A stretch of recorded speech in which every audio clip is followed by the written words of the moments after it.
Nous revenons avec nos chers invités pour la suite de votre émission préférée, Regard croisé. Samir Ourosama est toujours avec nous, comme Valentin Mayaba et Firmin Teko Agbo sont également là. On reste toujours à Abidjan en Côte d'Ivoire. On parle des élections locales à venir dans ce pays avec le choix de Adama Bitogo comme candidat du parti RHDP à la mairie de Yopougon. Oui, comme Valentin Mayaba, vous aviez voulu ajouter quelque chose. Oui, j'ai voulu ajouter quelque chose par rapport à l'analyse de mon ami Firmin, qui, ma foi, semble oublier ou ignorer l'importance qu'un maire d'une grande commune comme Yopougon peut représenter sur l'échiquier politique. Ouais. Voilà. Donc, même quand vous prenez en France, celui qui est venu pour pouvoir, je parle de l'autre, l'ancien président Jacques Chirac, il était maire de Paris. Donc, aujourd'hui, cela prouve suffisamment que s'il vient prendre la mairie de Yopougon, aujourd'hui, je crois que sa popularité sera notoire. Et donc, à mon avis, ce n'est pas pour s'écarter de Adama Bitogo, mais justement pour trouver des mécanismes pour pouvoir le positionner. C'est ce que je disais, je ne sais pas, nous l'avons critiqué Ouattara en temps par rapport au fait que il n'arrive pas à préparer des gens et puis après. Bon, aujourd'hui, vous allez, ça se lit invisiblement, vous allez voir que quand on parle, on dit par exemple déjà son choix au niveau de cette commune-là, créer des fustrés, cela voudrait dire que c'est une commune convoitée et que beaucoup voudraient y aller. Donc, moi, à mon avis, Ouattara, aujourd'hui, même s'il va préparer quelqu'un et que personne ne connaît, mais les actes qu'il est en train de poser en voulant positionner Adama Bitogo à la tête de la mairie ou de la commune de Yopougon prouve à suffisance qu'il y a vraiment matière à discuter par rapport à son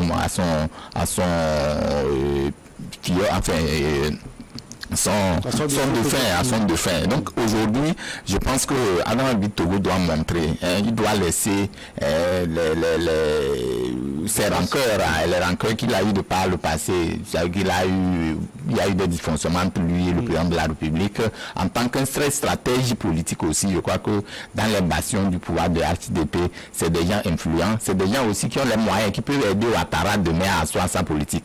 Et donc, Ouattara va d'une manière ou d'une autre discuter de façon beaucoup plus profonde avec ces personnes-là pour donner de l'harmonie au sein du RHDP. Quoi qu'on dise, on sait que cette commune, si aujourd'hui quelqu'un à la tête de cette commune est comme un président de la République, ça il faut le reconnaître parce que ne vient pas du Yopougon, vous voyez, même le fils de l'ancien président de Gbagbo, aujourd'hui il est puissant, quoi qu'on dise, il est puissant. Et même ceux qui disent les frustrés, je veux parler des frustrés de RHDP aujourd'hui, pourquoi ils ne veulent pas, ou ce choix ne les intéresse pas. Le ministre de l'enseignement supérieur là a clairement à le dire, parce que c'est des tacles que les gens sont en train de voir et vous se jeter. Et à mon avis, Ouattara va penser juste, et il faut forcément que la machine au sein du RHDP puisse décanter ou puisse sortir des produits finis pour préparer les présidentielles prochaines. Et donc, il faut que ça soit à l'unanimité. Il ne faut pas que ça commence à donner l'impression comme quoi il y a des coups bas que les uns et les autres se jettent au sein d'un même parti. Ça peut créer des situations que le RHDP va regretter après. Et le président Ouattara c'est le faire. On l'avait déjà vu sur le choix du maire de la commune d'Abobo, le défunt Ahmed Bakayoko, quand cette commune était un peu...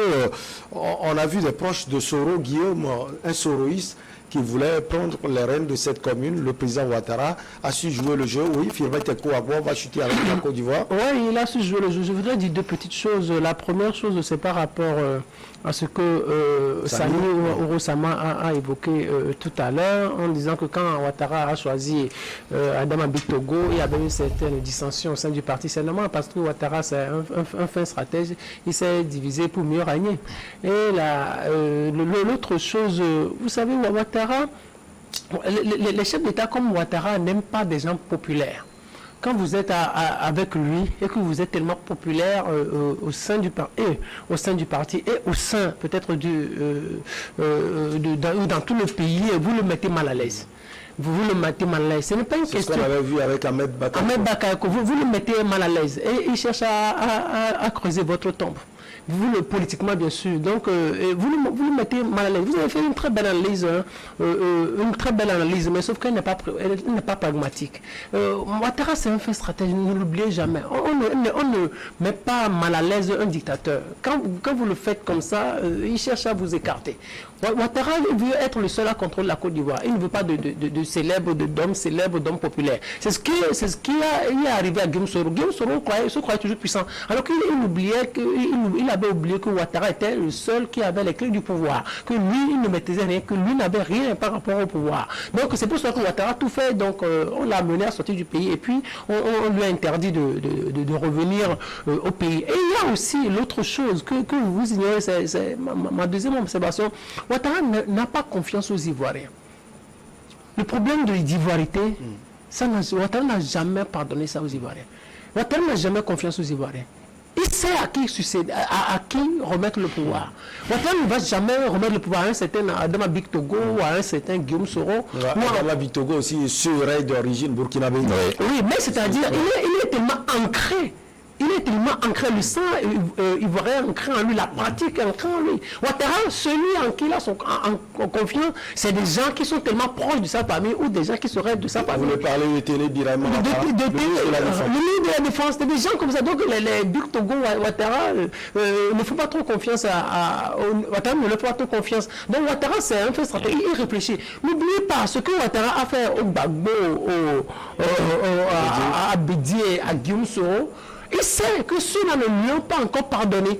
Et le fait qu'il ait envoyé Gbagbo à la CPI, Blé Goudé à la CPI, il sait que nous sommes en politique. Quand eux aussi, ils reviendront au pouvoir, ils vont nous faire payer. Donc il est en train de préparer plus la paix Ouattara que gérer le pays aujourd'hui. Donc ce qui compte sur lui, c'est sa succession. Parce que c'est qu'il est finissant, mais il ne veut pas vivre une situation qu'il a fait subir Gbagbo ou les Blé Goudé. Allez, on va quitter Abidjan pour Bamako au Mali, où le pouvoir de ce pays a annoncé lundi, soit 21 novembre, l'interdiction des activités de toutes les organisations non gouvernementales financées ou soutenues par la France, y compris celles opérant dans le domaine humanitaire. Cette décision est susceptible de concerner de nombreuses ONG auxquelles la France continue à apporter son soutien en dépit de la plus dégradation des relations entre les deux pays depuis plus d'un an. Comme Valentin Mayaba, qu'est-ce qui motive cette décision du pouvoir malien? On sait déjà que la France elle-même avait dit qu'elle elle avait coupé les aides avec le Mali. Oui. Non, oui, ça, il faut dire que c'est la détermination dans l'action. C'est que le Mali décide rompre avec la France et toutes les entités liées à la France, les ONG qui financent, c'est-à-dire que les ailes marchandes de la France, quoi. Et donc aujourd'hui, cette question de couper le Rubicon avec les ONG qui sont financées par la France et tout, moi je trouve que est-ce que ce n'est pas aussi ce que nous appelons en langage beaucoup plus facile, ce que nous appelons l'effet de choses, comment l'appelle-t-on, l'effet de prudence, c'est-à-dire que derrière ces ONG, est-ce que la France ne va pas chercher à déstabiliser, non pas seulement déstabiliser, peut-être imposer une influence, parce que si aujourd'hui il peut trouver d'autres passerelles, voilà, il peut passer par les passerelles de ces ONG là pour créer d'autres situations qui seront pas sous couvert de la France. Donc moi je dis que le Mali a toujours gardé sa ligne pour dire que je finis avec la France et tous ceux qui sont liés les doctrines, les ONG, tout ce qui concerne le système français, il finit avec. Bon, maintenant, l'autre paire de manches, l'autre question, savoir si véritablement cette question de quitter avec la France, est-ce que demain, si la France va faire la réplique en disant que tous les ressortissants maliens qui sont en France, faut les rapatrier, ainsi de suite, est-ce que ça va donner une question? Parce que quand on parle d'un ONG humanitaire, bon, quand quelqu'un crée son ONG, c'est pour agir dans l'humanitaire. Et donc, si on vous dit n'intervenez pas, est-ce que les bénéficiaires de ces ONG-là, quelles sont les alternatives que le Mali crée pour que ces personnes qui bénéficient de ces ONG-là puissent rester constantes dans ces actions? Et donc, moi, je dis que c'est réfléchi, mais il faut aller loin pour réfléchir, parce que au-delà de tout, si tu n'aimes pas quelqu'un, c'est comme on le dit souvent chez nous, quand tu n'aimes pas un parti politique, quand on vient faire la campagne, tu refuses son argent. Bon, qu'est-ce qui fait refuser l'argent de quelqu'un qui bat campagne chez toi? C'est parce que tu n'aimes pas, tu ne prends pas. Il ne vient pas pour ce qu'on appelle l'achat de conscience, mais justement il vient inventer. Bon, c'est à toi de faire le choix. Les gens qui viennent, ils ne jouent pas. Les ONG ne jouent pas dans le sens étatique, ils viennent juste dans l'humanité. Je ne sais pas comment ça se fait, mais ce qui est sur une ONG, oui, une ONG quand elle intervient, peut-être c'est pour secourir les malades quelque part, c'est peut-être pour porter de l'aide aux personnes âgées, ou peut-être les personnes en souffrance ou en situation de handicap et tout. Et quand on dit on coupe le Rubicon, on coupe le pont entre ces ONG et ces personnes-là, je ne sais pas comment ça va gérer, ça serait géré, ou bien ils ont trouvé une alternative pour dire que vous qui êtes bénéficiaires de ces ONG, voilà ce que nous mettons en place pour substituer cela. Donc, en tout état de cause, je dis qu'il faut réfléchir, mais la politique ne doit pas intervenir. En fait, c'est pour analyser. La politique ne doit pas intervenir dans toutes les actions que les ONG doivent mener ou doivent faire dans le pays. Aujourd'hui, si on dit non, qu'on ne veut pas la France, tout ce qui est ONG français, enfin pas français, des ONG qui ont demandé de l'aide. Moi, je pilote une association. Si aujourd'hui, mon association doit être financée par la France, ça veut dire que au Togo, ici, à supposer que le Togo dit je finis avec la France et qu'on voit de l'aide venant de la France par rapport à mon association, ça veut dire que c'est des choses aux antipodes. Moi, je dis il fallait pas aller sur ce terrain. Le terrain de dire les ONG qui sont financées par la France, le financement, on le cherche. C'est pas que la France est venue donner de l'argent, c'est parce que vous avez vu des actions que vous avez demandé de l'aide. Les ONG qui se créent demandent de l'aide à la France. Donc, ils demandent à ces ONG de ne pas justement demander de l'aide à la France par rapport à pour leurs activités, ou je ne sais pas comment. Donc, en tout état de cause, ce qui est humanité ne doit pas interférer dans les affaires politiques. Et pour finir, la France, c'est vrai que nous avons vu ces dérives entre-temps vis-à-vis de ces pays-là ou de l'Afrique en général. Aujourd'hui, ce sentiment-là existe, mais nous devons savoir raison garder pour que cela ne découle pas sur d'autres situations que personne ne souhaite. Parce que le retour à la chose, le retour, comment l'appelle-t-on, la roue peut tourner autrement, quoi. Et donc, si aujourd'hui, vous voyez ce qui s'est passé avec la dame qui était trop présente sur les réseaux sociaux, qu'on a interdit la France, voilà, Nathalie Yamantan qui est interdit sur le sol français. Et aujourd'hui, ça veut dire que si tous les Français disent donc tous ceux qui sont des Maliens rentrés, je ne pense pas que nous allons vivre dans une atmosphère qui puisse nous rendre vivables. Et donc, il faut tenir, la politique reste la politique. Maintenant, personne n'est contre les Français, mais on parle de la politique française, que c'est la politique française qui dérange les États africains, et non les Français qui dérangent les États africains. Donc il faut jouer sur cette technologie-là pour que cela ne puisse pas créer d'autres choses, quoi. C'est vrai, ils ont fait à un niveau donné, le Mali a reconnu, ou la France a reconnu qu'aujourd'hui, basta, sur l'intervention française sur le Mali. Au Mali, j'allais dire, n'est plus d'actualité. La France a coupé, le Mali aussi coupe. Maintenant, quand il s'agit des organisations ou des organismes qui interviennent interviennent dans un sens ou dans un qui n'est pas en lien avec la politique, cela ne devrait pas quand même porter un coup dur sur... parce que derrière ces ONG et tout, c'est tout un monde qui se trouve. Et donc, je ne sais pas comment ça va se gérer, mais de grâce, il faut revoir la copie pour que la situation comme ça ne puisse pas découcher sur d'autres choses. Alors, Samir Ouro-Sama, on voit des muscles, donc dans ces rapports ou relations entre la France et le Mali. La question à poser, est-ce que le pouvoir malien aujourd'hui a les moyens pour... C'est la question qu'on se pose véritablement. Vous savez, quand vous êtes dans une posture de résistance, dans une posture de tout couper, dans une posture de tout repliquer, quel que soit ce que cela engendre comme conséquence, c'est à ce à quoi on peut assister. Vous savez, l'aide publique au développement de la France à destination de Mali, ça fait 90 millions d'euros. C'est beaucoup de choses. Et vous savez, le Mali est l'un des pays les plus pauvres au monde. Lors de la récente publication de l'indice de développement humain, ils sont à la 184e place. Donc c'est vraiment déplorable l'attitude.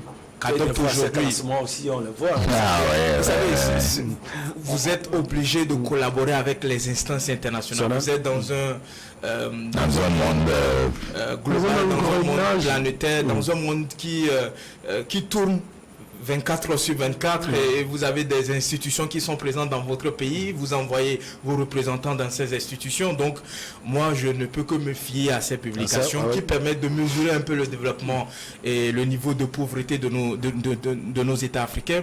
Aujourd'hui, ce qu'il faut déplorer, c'est que la junte qui est au pouvoir est en train de poser des actes qui portent véritablement un impact aux populations. Vous savez, quand vous dites que vous n'avez pas besoin que une puissance ou un État étranger soit sur votre territoire, que l'État part. Mais les personnes disent, alors, l'aide que nous vous apportons, puisque l'aide publique c'est en quelque chose, l'appui budgétaire, l'aide que nous vous apportons, mais on coupe cela, je ne vois pas de problème. Ils disent, l'aide que nous vous apportons, puisque c'est un appui direct au gouvernement malien. Et c'est ça qu'ils coupent. Et vous dites que c'est une sorte de réplique. Ce n'est pas une sorte de réplique. Mais les Maliens ont dit clairement à la France qu'ils ne veulent pas de la France sur son territoire. Et la France est partie. Mais vous dites que vous ne voulez pas de ces gens-là sur votre territoire. Les gens-là, ils partent. Ils disent, l'argent que nous vous versons régulièrement chaque année, nous n'allons plus vous verser cela.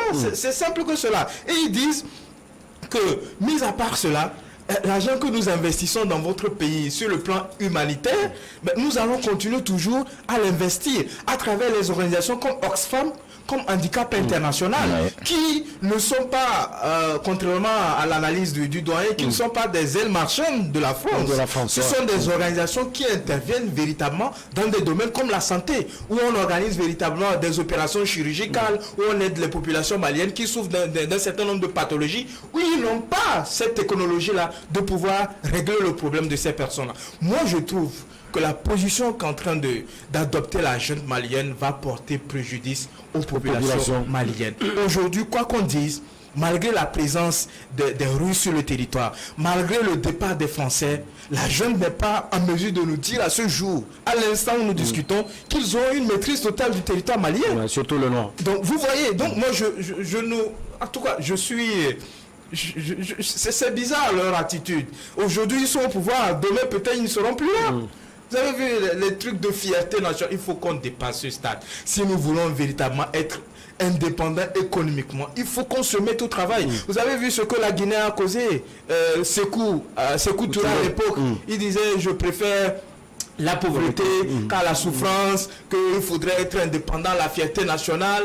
Aujourd'hui, c'est un pays délabré complètement, tellement pauvre, corrompu, une instabilité politique. Le développement, on n'en parle même pas. Donc, l'attitude des Maliens, des autorités maliennes, je ne les comprends pas. Les populations aussi, à un moment donné, ils sont aveuglés. Et je l'ai toujours dit aujourd'hui que la plupart des coups d'État militaires, les populations finissent par désenchanter les régimes qui sont arrivés. Vous allez voir la suite. On va se donner rendez-vous dans quelques Avant années. De donner la parole à Firmin Tekou Agbo, on va écouter quelques Maliens. Que ce soit son départ, que ce soit le retrait, que ce soit tout ce qu'il fait comme aide ou bien subvention au Mali, le Mali peut en faire autant. Nous avons des ressources, nous avons l'agriculture, Nous avons tout ce que nous avons besoin. Il suffit qu'on se donne la main pour vraiment avoir ce que nous voulons. Seul le gouvernement a la solution. Nous ne sommes que de simples mécaniciens. Qu'ils trouvent la bonne formule vis-à-vis des problèmes. En tout cas, pour bénéficier du soutien de la population, ils doivent être en phase avec les décisions et être honnêtes.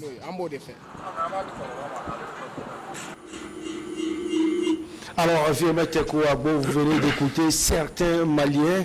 Vous, quelle est votre réaction? Vous savez, je vais vous dire ceci. J'ai une certaine admiration pour Assimi Goïta. J'admire son courage, sa prétendue fierté. Mais je suis très mal à l'aise quand il se verse dans des délires politiques. Ce qui vient de se passer, c'est des délires politiques. Ça veut dire que c'est quelqu'un qui se met complètement à côté de la plaque, qui ne comprend rien de la politique. Est-ce que ce n'est pas trop fort? Non, le président Assimi Goïta a fait quand même des choses. Hein. Le chef de la junte, le chef de la junte qui comprend absolument rien de la politique, qui se construit dans un certain imaginaire, son monde à lui, et qui se définit les principes qui doivent régir le fonctionnement de ce monde. Il est dans un imaginaire, donc il n'est pas dans le monde réel. C'est pour cela qu'il se comporte comme ça. Vous savez, je ne sais pas, Ouro Sama a évoqué tout à l'heure le cas de la Guinée-Conakry. Les Sékou Touré avaient dit on préfère la pauvreté dans la liberté que la richesse dans l'esclavage. Là, les Français sont partis. Mais demandez-moi si les Français ne sont pas revenus après. On avait dit quoi Assimi Goïta puisse faire, les Français reviendront. Quoi qu'il puisse faire, les Français reviendront. Et aussi, il ne mesure pas ce qu'il est en train de faire. Il va retourner la population contre lui. Vous savez combien en francs CFA et en euros, ces ONG françaises, ou financées par la France, ou financées par la France, je sais quoi, rapportent ou apportent à la population malienne, c'est des millions d'euros. Des millions d'euros. Il y a des pathologies qui sont traitées qu'avec l'expertise de ces ONG. Il y a des médecins, il y a des gens qui sont dans l'humanité qui traitent des millions de personnes. Des millions de personnes, qui nourrissent même des millions de personnes, qui nourrissent des millions d'enfants dans ce pays. Et les gens me parlent de fierté. Je suis désolé. Le gouvernement malien ne s'aperçoit pas dans le gouffre dans lequel il se plonge. C'est de la pure bêtise politique. Quand ce grand frère que je viens d'écouter, le premier malien... Il a dit quelque chose d'essentiel. Il dit tout ce que la France fait au Mali, nous pouvons le faire aussi. Nous pouvons le faire. Il pouvait le faire. Il a dit quand même la vérité. Le Mali a des ressources. Oui, le Mali a des ressources. Attendez. Vous savez, il faut qu'on dise la vérité aux Africains. L'Afrique n'est pas un continent riche. L'Afrique a des ressources. C'est quand on transforme les ressources et qu'on les exploite et que ça serve à construire, qu'on parle de richesse. Pour le moment, l'Afrique est assise sur des ressources. Regardez par exemple, la France n'a aucune ressource. Mais la France, c'est un pays riche. Pourquoi? Parce qu'elle prend des ressources ailleurs, elle vient les transformer, les commercialiser. Prendre ou bien piller. Elle a le savoir-faire. Elle a le savoir-faire. Nous, on a mais les ressources n'appartiennent pas à la France. Oui, la France fait partie des pays qui pillent. Ça, je n'ai jamais dit le contraire. Mais ce que les Maliens doivent savoir, le Mali n'est pas un pays riche, c'est un pays extrêmement pauvre. Le Mali a des ressources dans son sous-sol. Mais le Mali n'a pas le savoir-faire pour pouvoir les transformer. Le Mali fait partie des pays les plus pauvres au monde. 184e. 184e place. Vous imaginez, le Mali, c'est un pays extrêmement pauvre. Le Mali qui n'a même pas d'état-major bien construit. Le Mali qui n'a pas de colonel bien fort. C'est pas trop. Non, bien formé. Il faut qu'on dise la vérité. Il n'a pas d'état-major. Il n'a pas d'état-major. Vous imaginez qu'il fonctionne même qu'avec des groupes. Et des fois, quand il y a un coupure au sein de l'état-major, mais c'est là le débandage total. C'est là où les terroristes les attaquent. Ce qui se passe au Mali, il faut qu'on vous dise la vérité. Les Maliens sont mes frères. Moi, je les aime. Mais politiquement, il y a des dérives. Et ça met l'avenir de l'Afrique en danger. Parce que nous sommes dans un village planétaire. Nous ne pouvons plus couper avec qui que ce soit.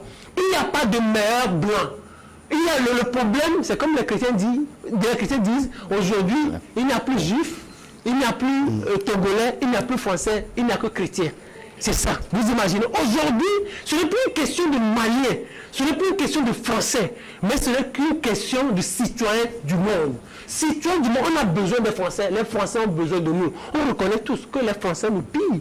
Mais moi, je dis toujours, il faut traiter avec un certain pragmatisme. Sinon, vous allez... donner l'exemple du Togo. J'ai toujours donné l'exemple du Togo. Vous croyez que le Togo a des positions... Que ce ne sont pas les mêmes réalités. Non, ce ne sont pas les mêmes. Le Togo traite avec une certaine stratégie, avec une certaine finesse. Aujourd'hui, la France est en train de partir. Les jeunes qui aident des millions de Maliens sont en train de partir. Au niveau de la... Anglaises aussi qui sont partis. Les pays anglais sont partis. L'Allemagne annonce son départ. La Côte d'Ivoire annonce son départ. Même le Mali va se trouver dans une situation de décrépitude totale. Et sur les Russes qui vont vous aider, les Russes n'ont rien. Les Russes font partie des... les Russes sont des pauvres aussi. Vous imaginez, allez voir en Russie. Les Russes, ils ont de grands hommes d'affaires qui ne sont même pas en Russie. Mais le PIB est comparable à celui de l'Italie et à celui de l'Espagne. C'est des pauvres. Ils n'ont rien à vous donner. Vous alors, comme Valentin Mahaba, je sais que vous allez réagir. Oui, je vais réagir. Je vais mettre l'accent sur l'intervention des deux Maliens. Surtout la première personne. Il parle des ressources du Mali. Il a en partie raison, sauf que c'est une étape propédeutique. Ça ne vient pas. Voilà, c'est justement, c'est ça à quoi je disais. En fait, c'est comme ils ont repris un peu une partie de ma première analyse où je disais qu'aujourd'hui, il faut trouver des formules, trouver des alternatives par rapport à cette décision. Tout ce que mes deux co-débatteurs ont développé, moi j'ai la chair de poule en les écoutant parce que en tant qu'Africains, l'identité africaine doit régner en nous. Ça, il faut le dire, nous devons avoir l'identité africaine. Et c'est ça qui a manqué aujourd'hui. En applaudissant tout? Non, je n'ai pas dit en applaudissant tout, mon cher doyen. Aujourd'hui, ce qui est intéressant, c'est que le Mali a impulsé comme dynamique devait être encouragé, soutenu par les Africains.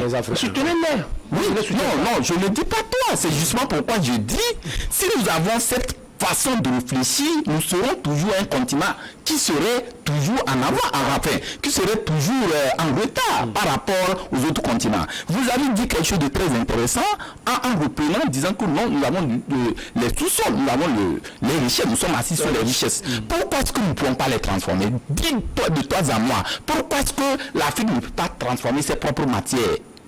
Il n'y a pas... Pourquoi ça ne parle du travail? Non, mais les Africains travaillent. Les Africains travaillent. Vous ne pouvez pas me dire que les Africains ne travaillent pas. Les Africains travaillent. Mais c'est le problème. Non. Ce que je dis, le problème africain, c'est quoi? Le problème africain aujourd'hui, nous sommes marchandés par des puissances. On se dit que... Non, je viens. Quand un Français... Oui, je suis d'accord avec lui. Il n'est pas aussi obligé d'être d'accord avec mon analyse. Nous sommes dans un débat.